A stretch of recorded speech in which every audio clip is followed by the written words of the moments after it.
Praise the Lord. मसीह की सलामती आप सबों के साथ हो। प्लीज़ तशरीफ़ रखिएगा।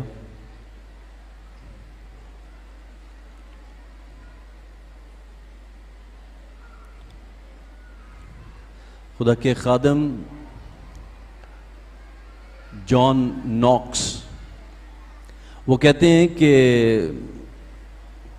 मैं शैतान से नहीं डरता, लेकिन जब कभी भी मैं पुलपट की तरफ बढ़ रहा होता हूँ, मैं कांप रहा होता हूँ कि मैंने खुदा के कलाम को शेयर करना है।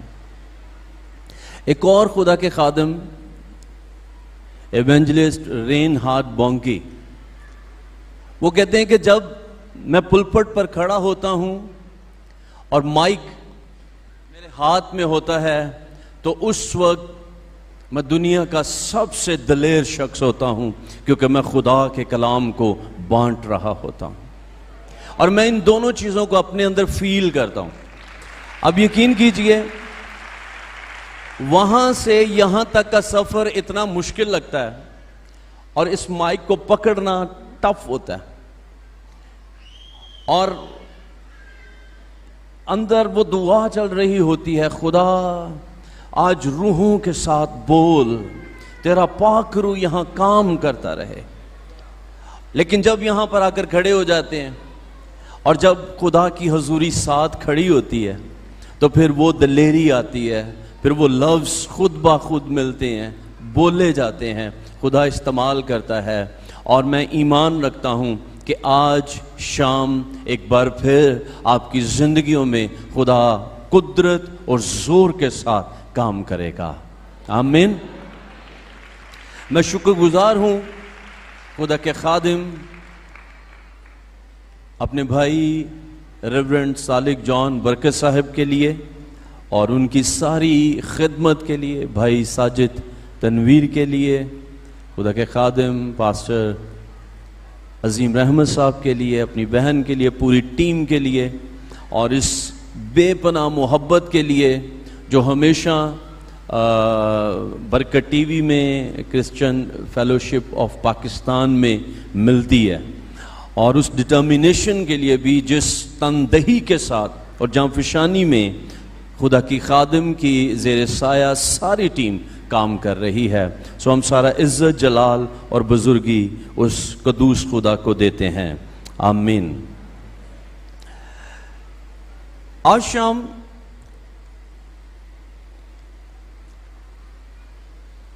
अगर मैं पूछूं कि कितने लोग हैं जो, हाथ ना दिखाइएगा, ये वैसी बात कर रहा हूं, अगर मैं पूछूं कि कितने लोग हैं जो शिफा के लिए आए हैं, तो काफी लोग होंगे।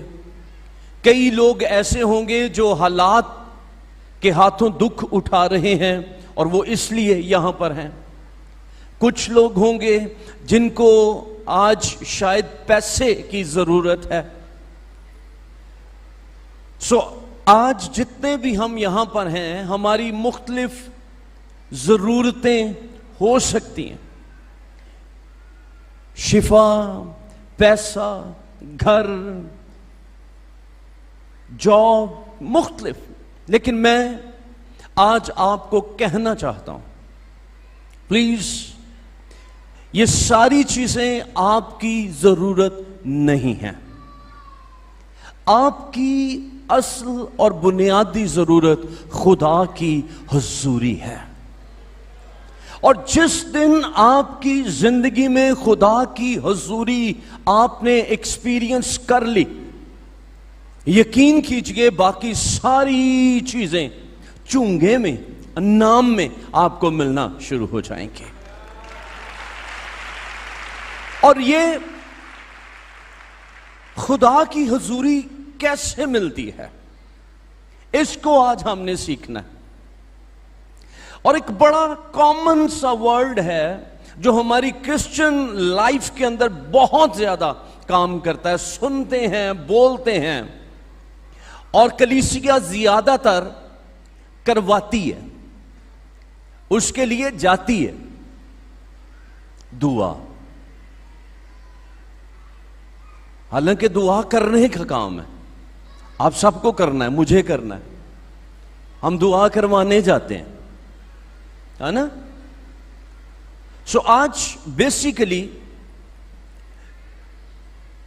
मेरे दिल में ये बोझ है, मैं बहुत कम होता है कि मैं अपना कोई एक सरमन दूसरी बार रिपीट करूं या तीसरी बार उसको शेयर करूं, लेकिन ये वाहिद टॉपिक है जो आजकल खुदा ने मेरी जिंदगी के अंदर रखा है, और गुजरे कोई 2-3 माह से हम इसके ऊपर मुसलसल स्ट्रगल कर रहे हैं, खुदा की हजूरी में हैं और दुआएं कर रहे हैं कि कलीसिया पाकिस्तान प्रेयर के लिए रिवाइव हो जाए।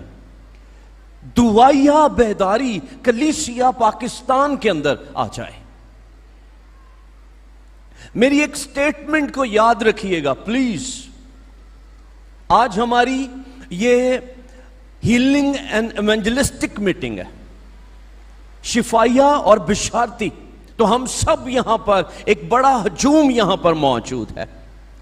लेकिन जिस दिन दुआया इबादत में भी यही हजूम मौजूद होगा और आंसुओं के साथ घुटनों पर झुके हुए यहां दुआएं हो रही होंगी, कलीसिया के अंदर बेदारी आ जाएगी।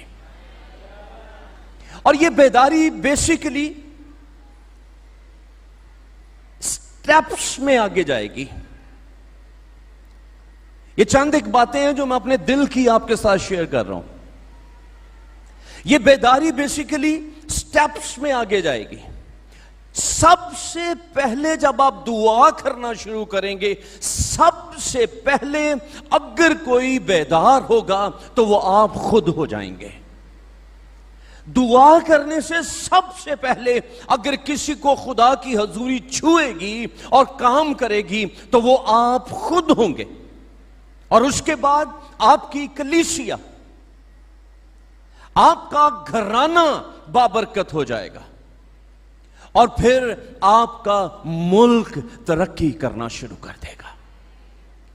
मेरा ये मानना है और कहना है, पाकिस्तान को कोई पॉलिटिकल पार्टी, कोई भी अदारा, कहीं से बाहर से कोई दौलत कुछ भी तरक्की नहीं दे सकती।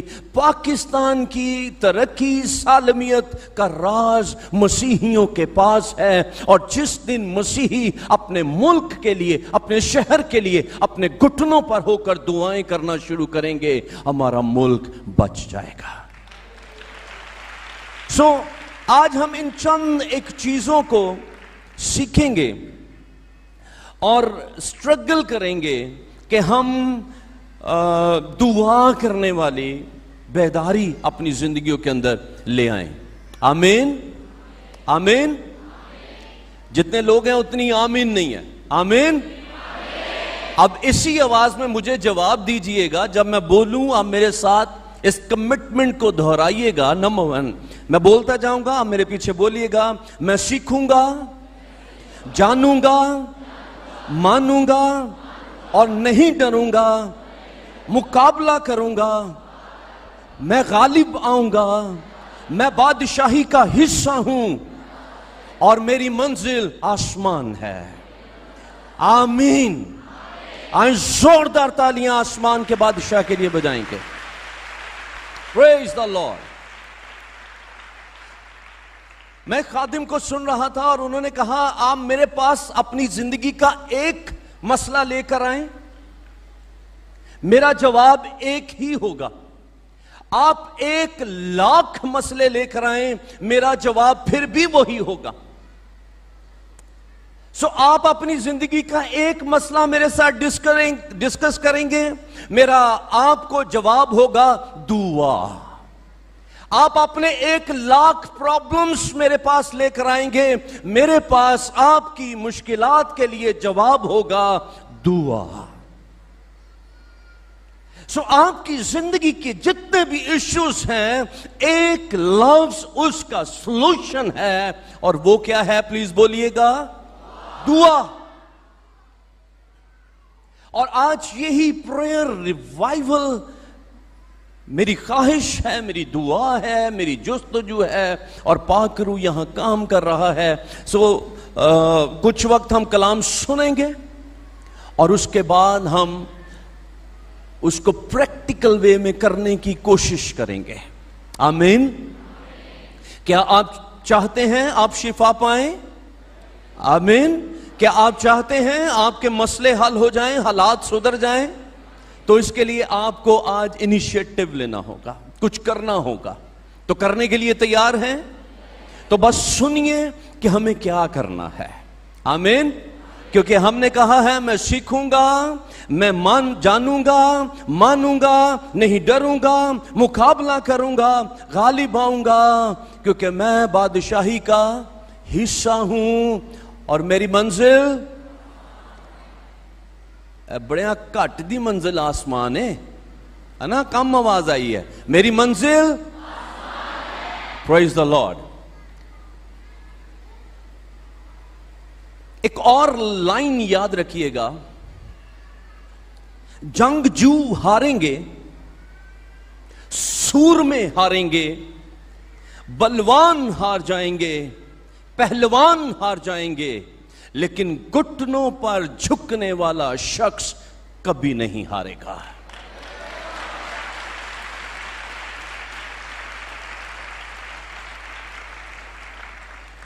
सूर में खड़े हों, पहलवान अच्छी सेहत वाले खड़े हों, उनको शिकस्त हो जाएगी।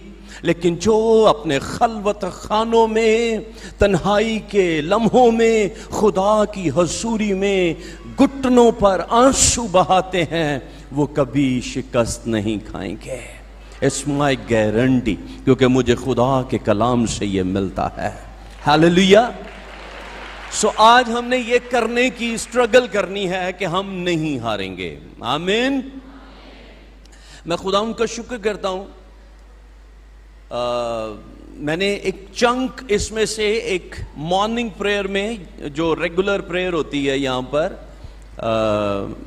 हाउस ऑफ प्रेयर में, और मैं और पास्टर सालिक भी उस मीटिंग में थे, और उन्होंने मुझे बोला, हमने बेसिकली गॉड इज लव एक किया, और उन्होंने मुझे बोला कि आप थोड़ा सा शेयर कीजिए दुआ के ताल्लुक से, और फिर मैंने शेयर किया, और फिर उन्होंने उसको आगे बढ़ाया, और मैं उस वक्त पीछे बैठा हुआ देख रहा था कि खुदा ने हमें किस तौर से एक रूह में बांधा है, और जिस तरह से मैं तड़प रहा था अपने अंदर, या उसको एक्सप्लेन कर रहा था, मैंने उस लम्हे खुदा के खादिम की जिंदगी में दुआ के लिए वही मसा और वही कमिटमेंट और वही डिटर्मिनेशन देखी।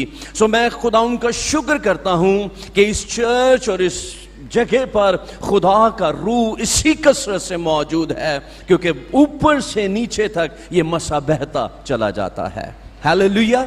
इसलिए जो बातें मैं आपके साथ आज करूंगा, वो मैं ईमान रखता हूं कि खुदा के खादिम के अंदर भी सेम वही स्पिरिट और वही स्ट्रगल है, और वो भी कलीसिया पाकिस्तान को इसी तरह से देखना चाहते हैं। आमीन। सो मेरे अजीजों, नंबर 1,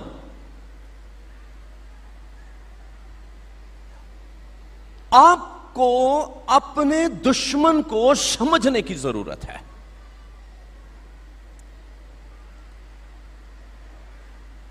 यूहन्ना की इंजील उसके 10वें बाब की 10वीं आयत के अंदर हमें हमारे दुश्मन की एक्सप्लेनेशन दी गई है, बताया गया है आपका दुश्मन कैसा है। अगर किसी को यह जुबानी याद है, ये आयत 10वें बाब की 10वीं आयत यूहन्ना, तो आप अगर बोल दें कहीं से भी, ऊपर से, नीचे से, पीछे से, तो ये बड़ा जबरदस्त होगा। जी जी। चोर नहीं, अब आप सबको समझ आ गई है, ये आयत सबको आती होगी। चोर नहीं आता मगर, बोलिए सब, चुराने, मार डालने और हलाक करने को। ये आपके दुश्मन की एक्सप्लेनेशन है, वजाहत है। चोर कौन है? शैतान। और वो किस तरह से आएगा? किस तरह से आएगा? हमेशा जब भी वो आएगा पहले नॉक करेगा, है ना, और फिर वो आपको पूछेगा भैन जी कारियो थोड़ा जा तानू तंग करना सी मैं आज, है ना। वो आपको आकर कहेगा भाई जी मैं अंदर आ जाऊं, मैंने आपको मारना है और मैंने आपको हलाक करना है, ऐसा होगा? हां जी, नहीं। खुदा का कलाम कहता है वो चोर है। चोर की डेफिनेशन ये है वो छुप कर काम करता है। सो मैं जिस तौर से आपके दुश्मन को या मेरे दुश्मन को देखता हूं वो थकता नहीं है, वो तरले नहीं डालता है, वो रिक्वेस्ट नहीं करता है, वो खटखटाता नहीं है, वो इंतजार नहीं करता है, वो तरस नहीं खाता है, वो इस इंतजार में नहीं बैठेगा कि ये तो पहले ही परेशान है, मैं क्यों अंदर चला जाऊं और क्यों और तंग करूं।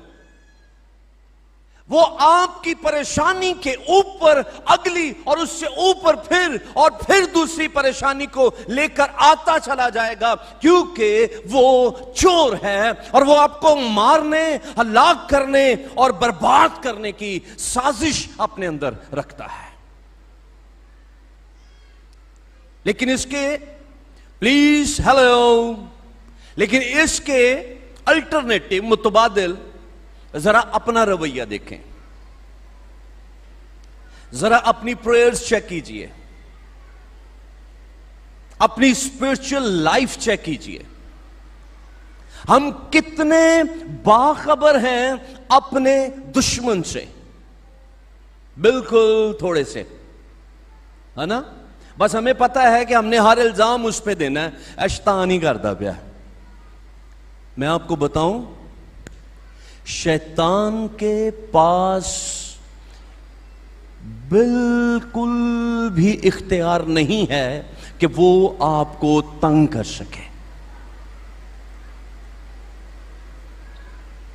जब आप अपनी, प्लीज मेरे लफ्ज को बड़े गौर से सुनिएगा, जब आप अपनी अथॉरिटी को, अपने इख्तियार को इस्तेमाल नहीं करते तो फिर वो अपने इख्तियार को इस्तेमाल करना शुरू कर देता है।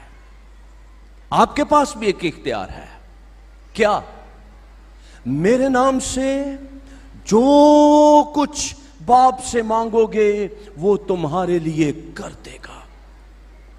कितना कुछ? जो कुछ, whatever you want, जो दिल में आ रहा है।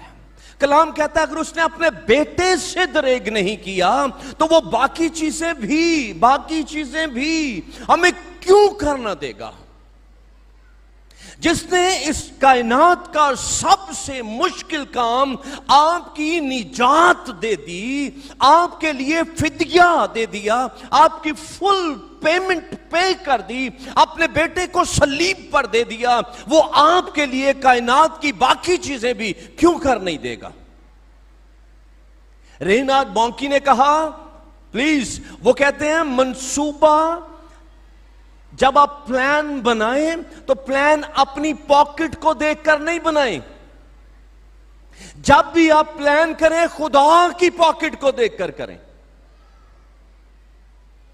जो भी आपकी जिंदगी के मंसूबे हैं, जब आप उसको बना रहे हैं तो अपनी जेब पर, अपने हालात पर, अपने ऊपर गौर नहीं करते फिरें, बल्कि ये देखें आपका खुदा कादरे मुतलिक है और ये सारी कायनात उसके हाथ में मौजूद है, और जब और जिस लम्हे वो चाहेगा वो आपके लिए मुहैया कर देगा। मैं आपको ये सिखा रहा हूं, जब, प्लीज चर्च, जब आप अपने दुश्मन पर अटैक नहीं करते, जब आप अपने दुश्मन पर हमला करने से रुक जाते हैं, चूक जाते हैं, फिर आपका दुश्मन आपके ऊपर हमला करना शुरू कर देता है।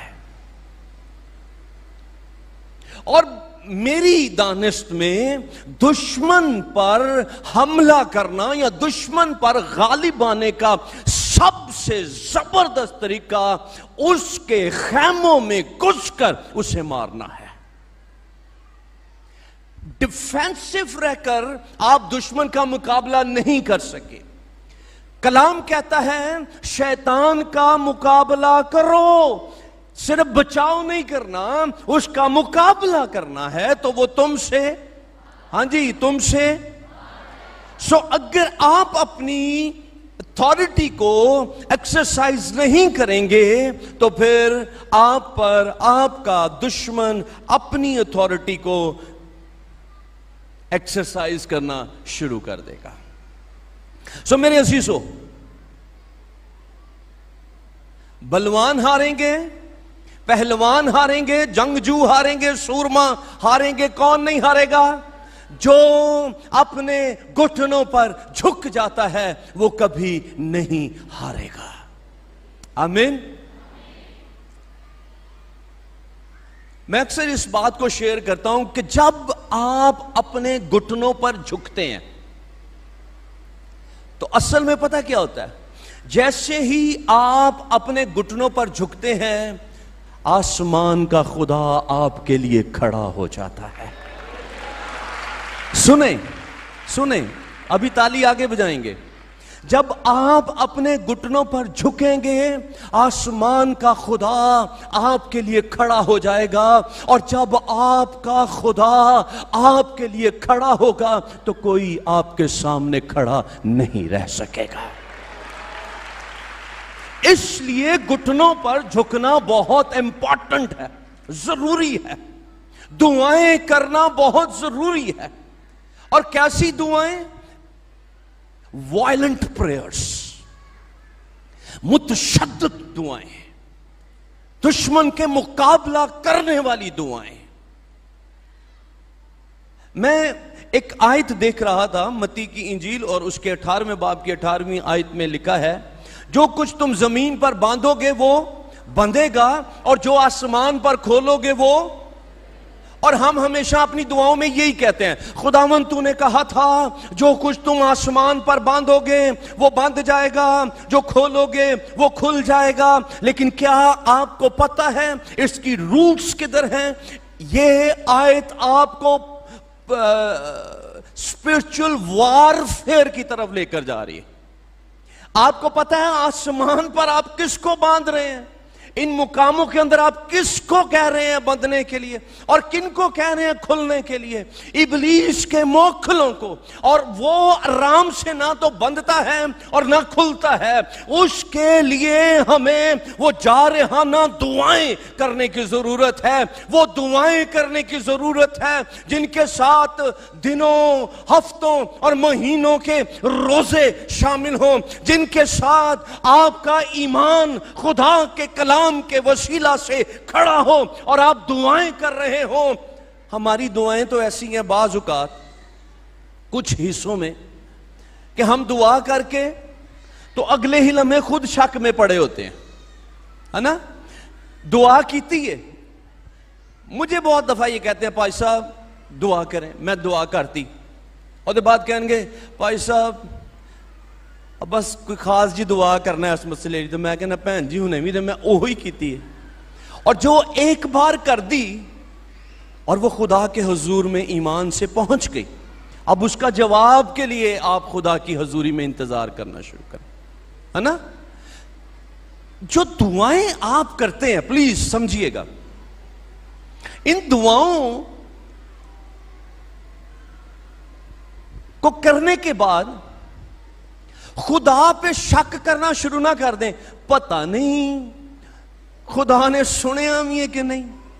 अक्सर यह सुनने में आता है साड़ी दुआ ते खुदा सुनता ही नहीं, है ना? अगर आपके दिल में ये आ रहा है प्लीज मेरे लफ्जों को गौर से सुनिएगा। जब आप दुआ करते हैं तो खुदा पर शक करना ना शुरू करें, प्लीज बात को समझिएगा। अपने आप को चेक करना शुरू करें कि जिस लेवल पर आपने प्रेयर की है, क्या आप उस मयार को छू रहे हैं जहां खुदा दुआओं को सुन लेता है? अगर मेरी बात समझ नहीं आई तो एक आयत आपके साथ देता हूं। कलाम में लिखा है, वो गुनहगार की दुआ को नहीं सुनता। जो आप दुआ कर रहे हैं तो पहले अपने आप को उस मयार के ऊपर लेकर जाएं और फिर खुदा को कह दीजिए, और खुदा आपके लिए 110% करने के लिए तैयार है। लिखा है, उसका कान अपने लोगों की दुआओं के ऊपर लगा रहता है।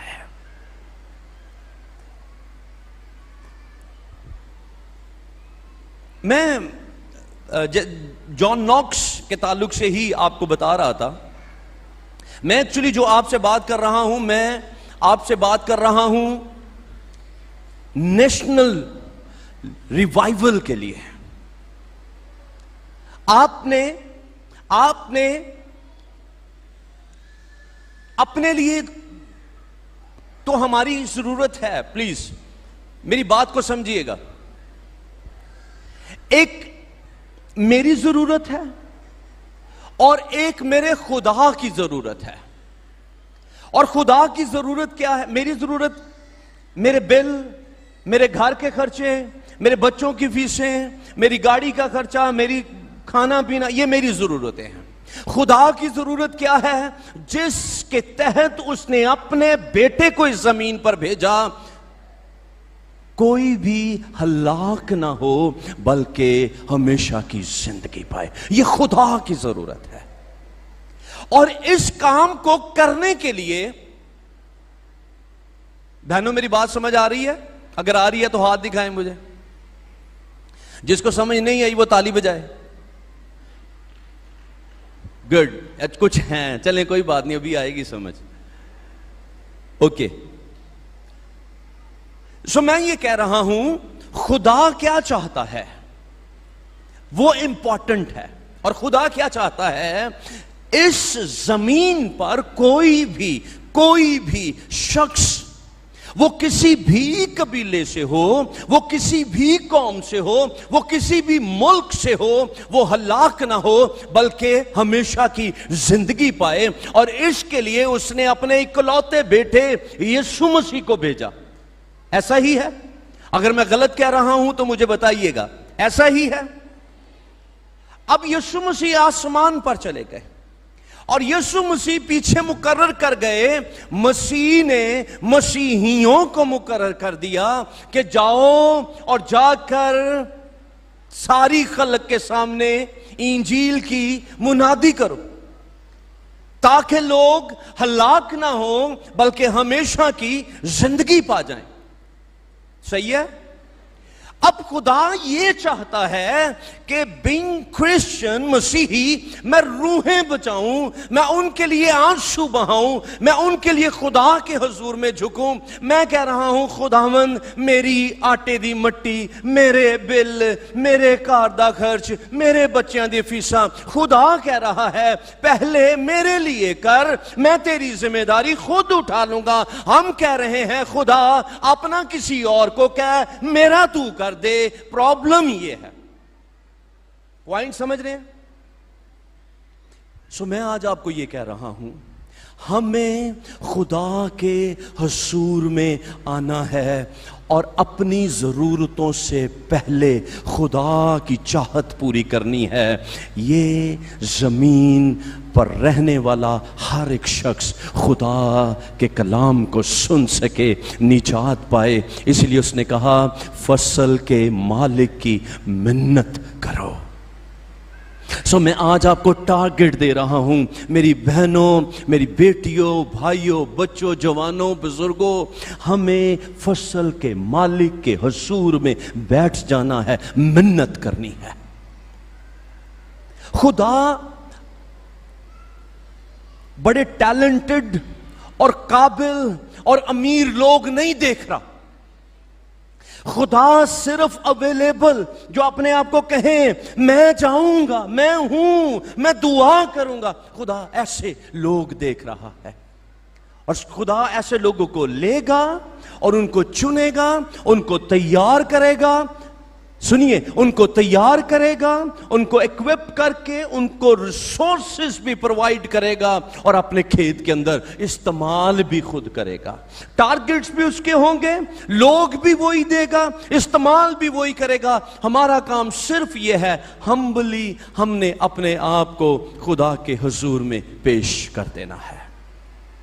विलियम बूथ एक खुदा के खादिम हुए और उनके ताल्लुक से मैंने पढ़ा, वो कहते हैं उनको एक लेटर आया, एक शख्स जो उनके वसीले से बचा था, वो दूसरे किसी एरिया में जाकर उसने खुदा की खिदमत शुरू की और बड़ी ज़बरदस्त मेहनत कर रहे थे। और उन्होंने एक लेटर विलियम बूथ को भेजा। उन्होंने कहा, सर प्लीज सुनिएगा, सर हमने बड़ी मेहनत की है, हमने बाजारी मुनादी की है, हमने चौकों के ऊपर इबादतें मुनक्किद की हैं, हम कन्वेंशंस क्रूसेड्स कर रहे हैं, हम डोर टू डोर गए हैं, लेकिन अभी तक हमें मतलूबा नताइज नहीं मिल रहे हैं।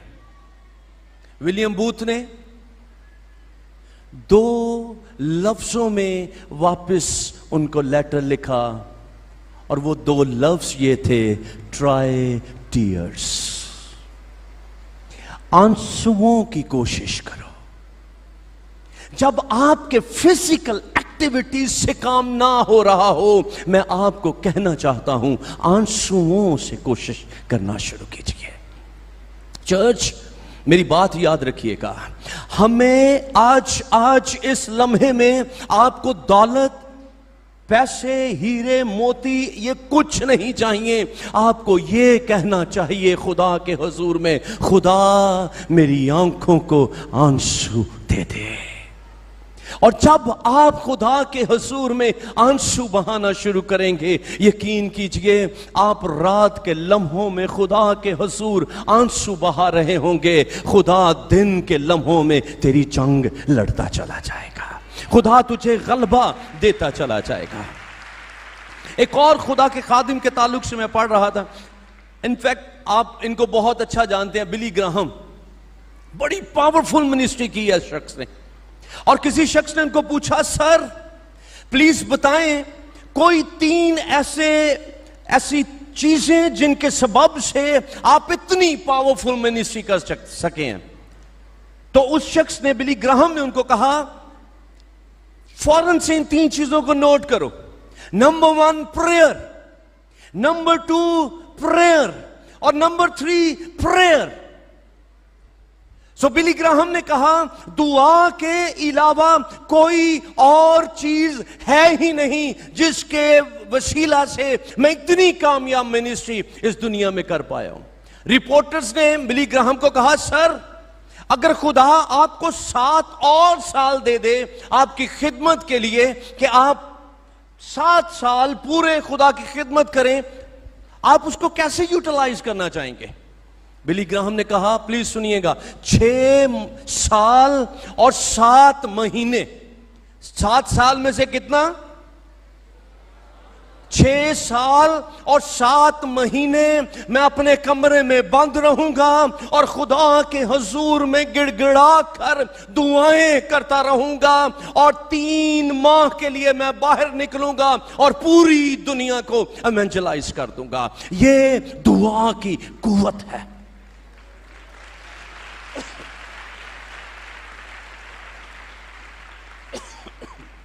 एक और शख्स स्मिथ विगल्स वर्थ, और इनके ताल्लुक से मैंने बेसिकली अंकल नथानियल के पास बैठकर सुना और फिर उसके बाद मैंने इस शख्स को पढ़ना शुरू किया, क्योंकि उनके हाथ में अक्सर विगल्स वर्थ की एक बुक रहती है डेली डिवोशन की, तो वो उसमें से पढ़ते रहते और वो इसके ताल्लुक से सिखा रहे थे। हर लम्हा जब भी उनके पास बैठे हैं, वो बहुत पावरफुल रहा है, उनको सुनना हमेशा से इनकरेजिंग रहता है। स्मिथ विगल्स वर्थ के लिए इसकी जिंदगी के अंदर मौजज़ात बड़े जबरदस्त है। 10 मुर्दे इसकी मिनिस्ट्री के अंदर जिंदा हुए। कितने? 10 मुर्दे। और अगर कोई कहता है ना कि मुर्दे तो सिर्फ शागिर्दों ने जिंदा किए हैं, यीशु मसीह जिंदा करता था, मैं कहना चाहता हूं मुर्दे आज भी जिंदा होते हैं, सिर्फ दुआएं करने वाले खादिमों और कलीसिया की जरूरत है। सो विगल्सवर्थ 10 मुर्दे उसकी मिनिस्ट्री में जिंदा हुए। एक शख्स इसके पास आया और उसने उसको कहा कि जाकर जूते खरीद। वो शख्स हंसा और घर गया। घर जाकर भी कह के लगाता रहा रात को। खुदा के रूह ने उसके पास आकर उसको कहा, तुझे जो खुदा के खादिम ने कहा है वो कर। वो शख्स कहता है, मैं सुबह दुकान खुलने से भी पहले मैं दुकान के बाहर था और जब जूतों की दुकान खुली, मैंने उस शॉपकीपर को कहा मैंने जूते खरीदने हैं। तो वो जूते बेचने वाला भी हंसना शुरू हो गया। उसने कहा, हंसते क्यों हो? मैं जूते लेने आया हूं, मुझे जूते दो। उसने कहा, सर जूतों के लिए 2 चीजें चाहिए होती हैं। नंबर 1, आपको पता होना चाहिए आपका साइज क्या है, और दूसरा रंग आप बताएंगे। तो इसने कहा, काले रंग के 8 नंबर जूते। अब वो शख्स हंस क्यों रहा था, ये रात को क्यों हंस रहा था? क्योंकि इस शख्स के इससे नीचे पांव ही नहीं थे, टखनों से नीचे पांव ही नहीं थे। लेकिन स्मिथ विगल्सवर्थ ने उसको कहा, जाके जूते खरीद।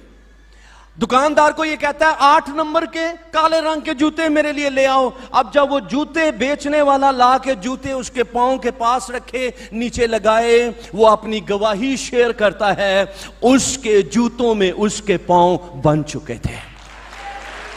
ये दुआओं का रिजल्ट है। इससे मजेदार बात आगे, विगल्सवर्थ को किसी ने कहा, सर आपकी जिंदगी मौजज़ात से भरी हुई है, आपकी मिनिस्ट्री में इतने मौजज़ात हैं, आप कितनी दुआ करते हैं?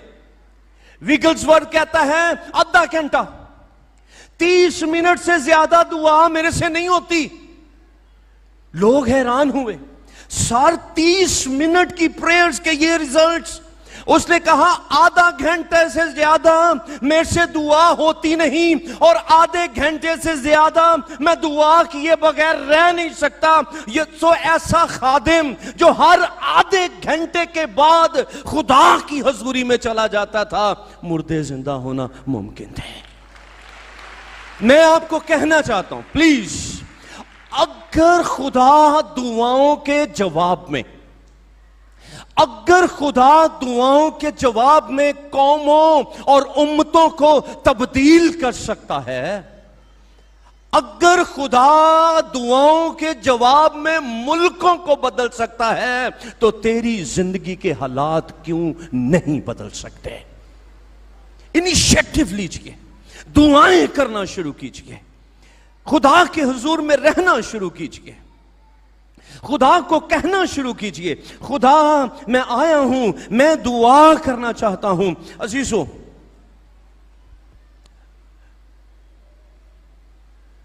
एक और खादिम जॉन जी लेक के ताल्लुक से भी मुझे अंकल नथानियल बरकत ही से मिला। मैंने उनको पढ़ना शुरू किया। वो कहते हैं, प्लीज, कहते हैं, दुआ मेरी जिंदगी के अंदर एक नदी की मानद बहती रहती है, और कोई एक लम्हा नहीं होता जब मेरी जिंदगी से ये दुआ की नदी जारी नहीं होती है। मैं दुआ, हर लम्हे सिर्फ दुआ दुआ और दुआ। कहता है, मुझे चंद लम्हे तन्हाई के मिल जाएं, मैं फौरन घुटनों के ऊपर चला जाता। और ये वो शख्स है जिसके ताल्लुक से कहा जाता है 5 से 6 साल की मिनिस्ट्री में, 5 से 6 साल की मिनिस्ट्री में रिकॉर्डेड 1 लाख से ज्यादा मौजज़ात इस शख्स की मिनिस्ट्री के अंदर मौजूद हैं। 1 लाख से ज्यादा मौजज़ात। और ये जो मैं कह रहा हूं, जिस कुव्वत की, प्रेयर की मैं बात कर रहा हूं, ये ताकत बेसिकली वही ताकत है, ये वही कुदरत है जिसने, मेरे लफ्जों को बड़े ध्यान से सुनिएगा, जमीन और आसमान को तख्लीक किया था। सो जब आप दुआ करना शुरू करेंगे, खुदा आपके लिए तख्लीक करना शुरू करेगा। इस जमीन के ऊपर क्या था? आखिरी लम्हे, प्लीज आप मेरे साथ हैं? Hallelujah, hallelujah. इस जमीन पर इससे पहले कि खुदा इंटरवीन करे, क्या मौजूद था? हाँ जी, पानी, और उसके ऊपर गहराव और अंधेरा, यही था। कोई चीज मौजूद नहीं थी। लेकिन जब खुदा ने इंटरवीन किया तो चीजें खुद उस पानी में से भी चीजें तख्लीक होना शुरू हो गई।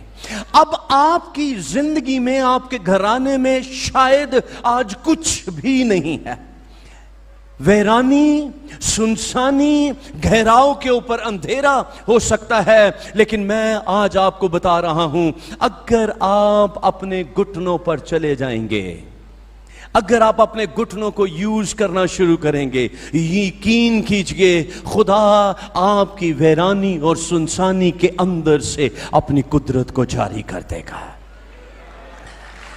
एक और खुदा के खादिम के पास, मुझे नाम एक्चुअली स्किप हो रहा है माइंड से, गए और उनका काम 10,000 से ज्यादा यतीम बच्चे उन्होंने पाले और वो उसको करते चले जा रहे थे।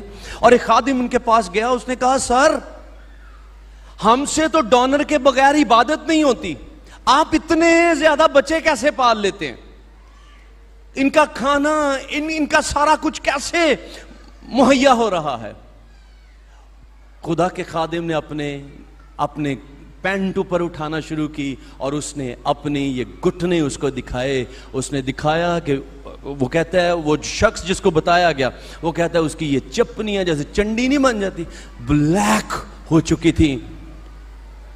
जॉर्ज मूलर, वो अपना आप दिखाता है कि ये यहां से ये बच्चे पलते हैं, यहां से ये काम चलता है। और अगर 10,000 बच्चे पल सकते हैं तो आपके 5 बच्चे क्यों नहीं पल रहे?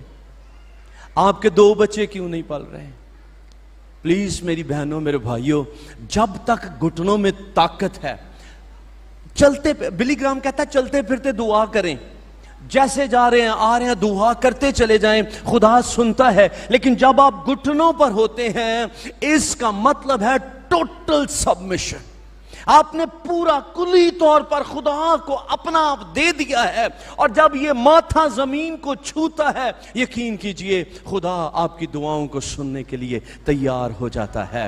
हालेलुया। सो मैं आपको कह रहा था कि ये कुव्वत, दुआ की जिस कुव्वत की मैं बात कर रहा हूं, ये वही कुव्वत है जिसने जमीन और आसमान को तख्लीक किया था। ये वही कुव्वत है जिसने मूसा के लिए समुद्र के 2 हिस्से कर दिए थे। ये वही कुव्वत है जिसके वसीला से यीशु मसीह मुर्दों को जिंदा करता और बीमारों को शिफा देता रहा है। ये वही कुदरत है जिसने यीशु मसीह को खुद मुर्दों में से जिलाया था, और ये वही कुदरत है जो बपतिस्मा के वक्त रूहुल कुद्स की सूरत में आपकी जिंदगियों के ऊपर या इब्तदाई कलीसिया के ऊपर आ ठहरी थी। ये दुआ की कुव्वत है, और जो इस कुव्वत को यूटिलाइज करता है, वो फिर एलिया की मानिद दुश्मन के सामने, झूठे नबियों के सामने जब दुआ करता है तो खुदा आसमान से आग को भेज देता है। वो दुआ जब दानियल शेरों की मांद के अंदर करता है, वो जंगली जानवर जिसकी जबल्लत के अंदर गोश्त खाना है, वो पूरी रात भूखे नबी के पास पड़े रहते हैं, क्योंकि खुदा आसमान से फरिश्तों को भेजता है और शेरों के मुंह भी बंद कर देता है। ये वही कुव्वत है जब पौलुस और सलास कैद खाना के अंदर होते हैं, खुदा आसमान से इंटरवीन करता है, और सिर्फ पौलुस और सलास की बेड़ियां नहीं टूटती, कलाम कहता है कैद खाना की नींव तक हिल जाती है। आपके कैद खाने, आपकी जिंदगी में मौजूद शेर, आपके सामने बहरे कुलजम कुछ भी आ जाए, जो दुआएं आप अपने खलवत खानों में करेंगे, आप लोगों के दरमियान उसका रिजल्ट देखेंगे, क्योंकि खुदा आपके साथ खड़ा होगा और वो आपको कभी नहीं छोड़ेगा। हालेलुया। सो मैं अब आपको टारगेट देना चाहता हूं। आए वो मुतशद्दिद दुआएं, वो जारहाना दुआएं करना शुरू करें। अपनी जिंदगियों से खुदा को जलाल देना शुरू करें। सबसे बेस्ट प्रेयर जो आप कर सकते हैं वो खुदावंद की शुक्रगुजारी है। बिली ग्राहम ही इस बात को रेनहार्ड बॉन्की की एक कोटेशन है, वो कहते हैं दुआ ईमान का अमल है। जो आप ईमान रखते हैं, जब आप उसको एक्ट करते हैं तो वो बेसिकली प्रेयर होती है। मैं ये कहता हूं पीछे देखते हुए आगे बढ़ते चले जाए। जिस खुदा ने कल आपकी जिंदगी में लगातार ढेरों काम किए थे, वो आने वाली कल में भी आपको करता रहेगा। A praying church is a prepared church. ये मेरी बात लिख लीजिए। दुआ करने वाली कलीसिया ही तैयार कलीसिया है जिसको वो आसमान पर ले जाएगा। और इसको आगे बढ़ाइए। Praying church is powerful church. दुआ करने वाली कलीसिया ही कुदरत वाली, जोर वाली कलीसिया है। और मेरी दुआ ये है कि यहां स्टेज पर खड़े हुए लोग नहीं, बल्कि वहां पीछे बैठी हुई एक बहन भी जब किसी शख्स के ऊपर हाथ रखे वो फौरन शिफा पा जाए। इस तौर से हमें कलीसियाएं दुआएं करने की जरूरत है। खुदा के खादिमों को कलाम सुनाने दीजिए। आए बीमारों के, एक बहन किसी शख्स के पास गई, एक और औरत उसको मिली, उसने एक आखिरी बात कर रहा हूं फिर दुआ करते हैं। और आपने दुआ करनी है, करेंगे? घुटनों को यूज करेंगे? गालिब आना है, फतह पानी है, क्योंकि जंगजू हार जाएंगे, सूरमा हार जाएंगे, बलवान हार जाएंगे, पहलवान हार जाएंगे, लेकिन घुटनों पर झुकने वाले लोग कभी नहीं हारेंगे। हालेलुया। सो वो बहन एक बहन के साथ मिली और उसने कहा जी मुझे अपने खादिम के साथ, अपने पास्टर के साथ मिलवाइए, मेरा फलां मसला है, मैं बीमारी से शिफा नहीं पा रही। उन्हें क्या है, केड़ा बड़ा मसला, मैं ही दुआ कर देनी। उसने दुआ की, वो शिफा पा गई। उसने कहा अब तो और भी तजस्सुस हो रहा है, जिस कलीसिया में बहनें ऐसी हैं वो खादिम कैसा होगा, मुझे अपने पास्टर से मिलवाइए।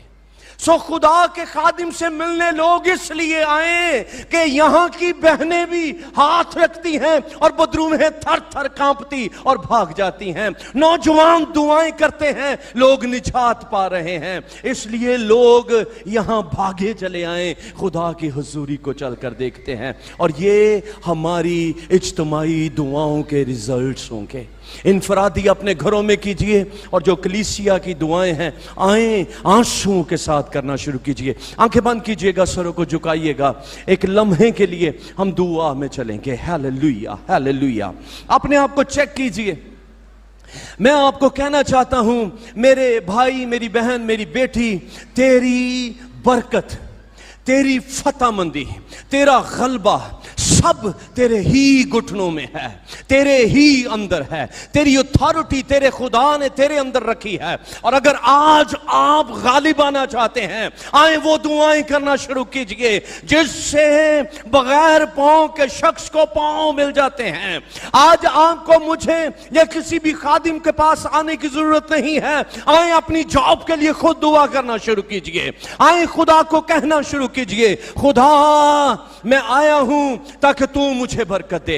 Let's pray please. Hallelujah, hallelujah, hallelujah. और अगर आप मुनासिब समझें, आप अपने घुटनों पर हो सकते हैं और अपनी फतहमंदी को अपनी जिंदगी में रिसीव कर सकते हैं। Hallelujah, hallelujah, hallelujah, hallelujah. और अगर आप अपने घुटनों पर हैं, नौजवान, तेरे लफ्ज रुकने नहीं चाहिए। ये फिजा दुआओं से बुलंद हो जाए, यहां दुआएं गूंजना शुरू हो जाएं। तो खुदा को कहना शुरू कर, खुदा तेरे लिए मुहैया कर देगा, क्योंकि वो सब कुछ अपने हाथ में काबू करता है और जिसको चाहता है वो बख्श देता है। आए दुआएं करना शुरू कीजिए, अपनी औलाद के लिए दुआएं करना शुरू कीजिए। और कोई दुआ नहीं आ रही, कहिए खुदा मुझे सोना चांदी, हीरे मोती, कारोबार, प्रॉस्पेरिटी कुछ नहीं चाहिए। तू मेरी आंखों को आंसू दे दे, तू मुझे दुआएं करने वाला बना दे।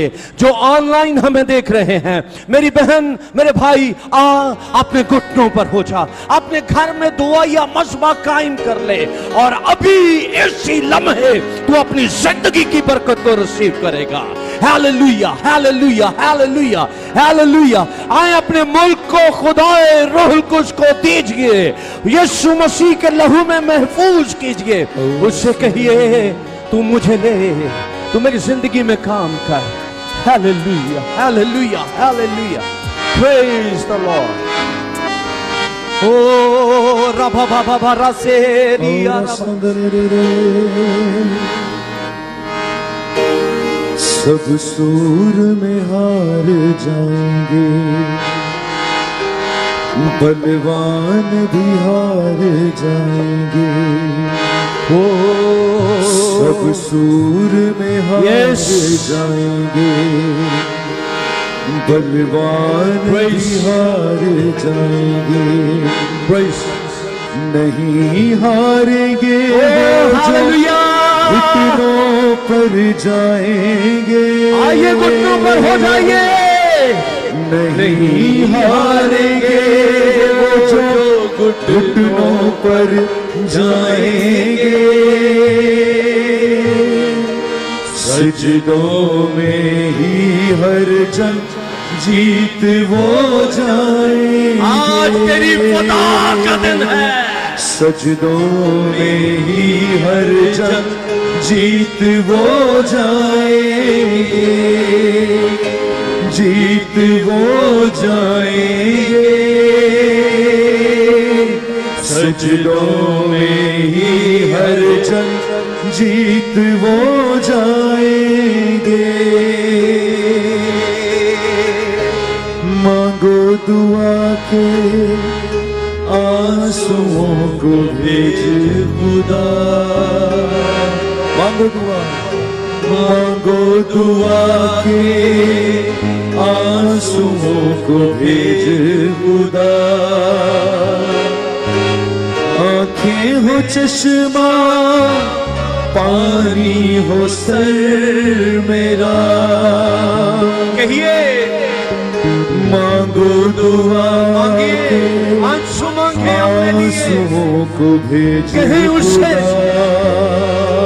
ओ हालेलुया। मांगो दुआ के आंसुओं को भेज खुदा।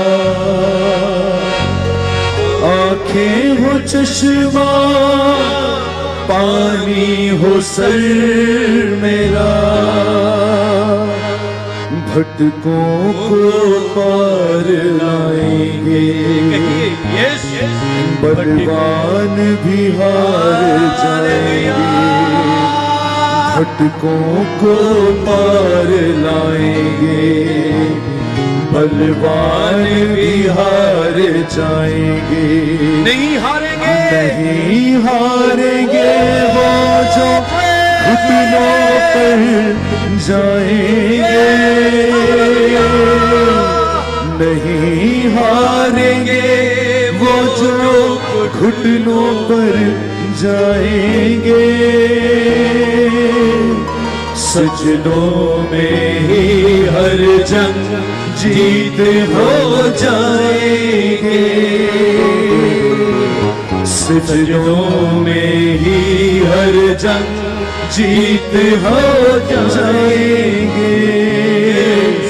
जीत हम जाएंगे। कितने लोग गैर जुबान बोल सकते हैं? आए गैर जुबानों में दुआएं करना शुरू कीजिए। जीत बाबा रे रे रे रे बे से थोड़ी आबा थी माँ बाबा राभा रासा थे। सोना न चांदी ना ही मांगू कहीं उससे ना भागते, सोना नहीं चांदी नहीं, सोना चांदी ना ही मांगू माल मता, अपनी हुजूरी कर रूह का जोर अता। सोना न चांदी ना ही मांगू माल मता, अपनी हुजूरी कर रूह का जोर अता। दुश्मन को मार भगाएंगे, बलवान भी हार जाएंगे। दुश्मन को मार भगाएंगे, बलवान भी हार जाएंगे। नहीं हारेंगे वो जो घुटनों पर जाएंगे, नहीं हारेंगे वो जो घुटनों पर जाएंगे। सिजदों में ही हर जंग जीत हम जाएंगे। सिजदों में ही हर जंग अपनी जंगें जीते जीत हम जाएंगे। हम जीत जाएंगे। मैं जीता हुआ हूँ, मैं गालिब हूँ, मैं फातेह हूँ। मैं अपने घुटनों पर अपनी जंग जीतूंगा। मेरे हालात मेरे घुटनों पर बदलेंगे। मेरी दुआएं मेरी जिंदगी को लिखेगी। मेरा मुस्तकबिल मेरी दुआओं के ताबे होगा। Hallelujah, hallelujah, hallelujah. एक लम्हे के लिए सब दुआ कीजिएगा, और जितना मैंने कहा गैर जुबान बोल सकते हैं, आए खुदा की सिताइश में अपनी जुबानें बुलंद कीजिए और उसे कहिए, हम अपनी जंगें तेरी हुजूरी से जीतेंगे। गुलज़म यीशु के नाम से हिस्सों में तकसीम हो जाए, बीमारियां यीशु के नाम से जाती रहे। बदरूहो यीशु के नाम से छोड़ो इन बदनों को, निकलो इन बदनों से, और खुदा की रिहाई आ जाए। तेरी कुदरत जारी हो जाए, तेरा जलाल जारी हो जाए, कराने तब्दील हो जाए, करानों में तेरी हुजूरी काम करना शुरू करे, रिश्तों में तेरी मोहब्बत फूट निकले। और खुदा कलीसिया पाकिस्तान अपनी बलूगत की तरफ बढ़ जाए, स्पिरिचुअल मैच्योरिटी आ जाए, हम तेरे हुजूर झुकने वाले हो जाए। यीशु के नाम में ऐसा हो। और मैं दुआ करता हूँ हमारी कलीसिया को रूहें जीतने वाली कलीसिया बना दे। हमारी कलीसिया को पाकिस्तान को बचाने वाली कलीसिया बना दे। हमारी दुआएं, हमारा झुकना इस मुल्क की बहाली का बाइस हो जाए, इस मुल्क के छुटकारे का बाइस हो जाए। हमारा मुल्क बच जाए, इसमें इस्तेहकाम आ जाए, स्टेबिलिटी आए। और खुदा हम तेरे लोग होते हुए, हम मसीह के नाम से कहलाते हुए इसके अदारों को बरकत देते हैं, पाक अफवाज को बरकत देते हैं, पॉलिटिकल पार्टीज को बरकत देते हैं, तमाम एजेंसीज को बरकत देते हैं। हम इसके सूबों, शहरों, देहातों को बरकत देते हैं। ये मुल्क तरक्की करे और यहाँ पर कलीसिया मैच्योर हो जाए, ताकि खुदा तेरी आमद के लिए, मसीह के लिए हम तैयार पाए जाए। Hallelujah, hallelujah. तेरा शुक्र हो, तेरा शुक्र हो। हाजिर जानों पर तेरी बरकत हो। इनके आंसू देख, और जिसने जो दरख्वास्त तेरे हुजूर रखी है, आसमान से सुनकर कबूल कर और आज जवाब बख्श दे। तू जो दुआओं को सुनता और जवाब देता है, हम तेरा शुक्र अदा करते हैं। Praise the Lord. आयु से कहिए, खुदावंद तेरा शुक्र हो, तूने मेरी दुआ को सुना, तेरा शुक्र हो। सब कहिए, खुदावंद तेरा शुक्र हो, तेरा शुक्र हो। हालेलुया, यीशु मसीह के नाम में आमीन, आमीन, आमीन। खुदावंद आप सबको बरकत दे।